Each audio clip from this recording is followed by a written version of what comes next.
दोस्तों, क्या आप महाभारत की मुख्य पात्रों में से एक कुंती को जानती हैं? दोस्तों, कुंती जिसके जन्म से लेकर उसके मृत्यु तक और उसके जीवन में घटित कुछ ऐसे खास रहस्य से आज हम पर्दा उठाने जा रहे हैं जो शायद आपको किसी और चैनल ने ना दिखाया हो। आज की इस वीडियो को अंत तक जरूर देखिएगा क्योंकि आज हम आपको बताने जा रहे हैं कुंती से जुड़े कुछ खास रहस्य।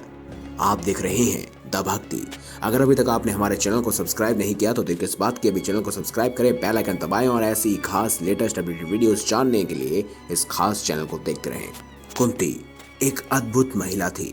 पति की मृत्यु के बाद कैसे उन्होंने अपने पुत्रों को हस्तिनापुर में दाखिल करवाकर गुरु द्रोणाचार्य से शिक्षा दिलवाई और अंत में उन्हें राज्य का अधिकार दिलवाने के लिए प्रेरित किया, ये सब अद्भुत था।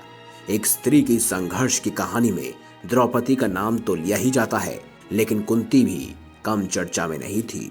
आज हम आपको बताएंगे कुंती से जुड़े कुछ खास रहस्य। दोस्तों, क्या आपको पता है यदुवंशी राजा शूरसेन की प्रथा नामक कन्या और वसुदेव नामक एक पुत्र था। प्रथा नामक कन्या को राजा शूरसेन ने अपनी बुआ के संतानहीन लड़के कुंती भोज को गोद दे दिया।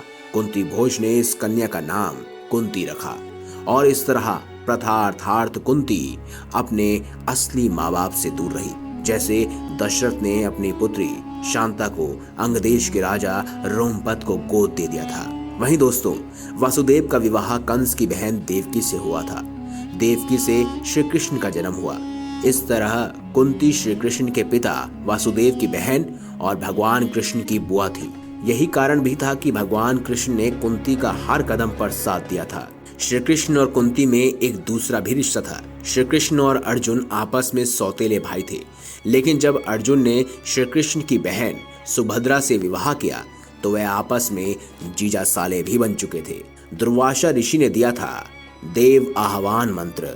कहते हैं कुंती अपने महल में आए महात्माओं की सेवा करती थी। एक बार वहां ऋषि दुर्वासा पधारे और कुंती की सेवा से प्रसन्न होकर दुर्वासा ने कहा, पुत्री, मैं तुम्हारे सेवा से अत्यंत प्रसन्न हूँ और तुझे एक ऐसा मंत्र देता हूँ जिसके प्रयोग से तो जिस देवता का स्मरण करेगी वह तत्काल तेरे समक्ष प्रकट होकर तेरी मनोकामना पूर्ण करेगा।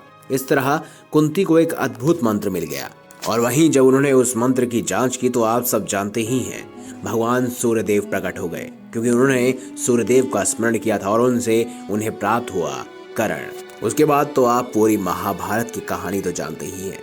अब बात करते हैं सबसे महत्वपूर्ण बात की है कि आखिर कुंती की मृत्यु कैसे हुई। दोस्तों, महाभारत युद्ध के लगभग 15 साल बाद परिवार के 3 वरिष्ठ गांधारी, कुंती और धृतराष्ट्र वन की ओर प्रस्थान करते हैं। संजय भी उनके साथ होते हैं। करीब 3 साल तक गंगा किनारे एक घने वन में बनी छोटी सी कुटिया में सभी रहते हैं। एक दिन की बात है, धृतराष्ट्र गंगा में स्नान करने के लिए जाते हैं और उनके जाते ही जंगल में आग लग जाती है, जिसकी वजह से गांधारी, कुंती और संजय को कुटिया छोड़नी पड़ती है।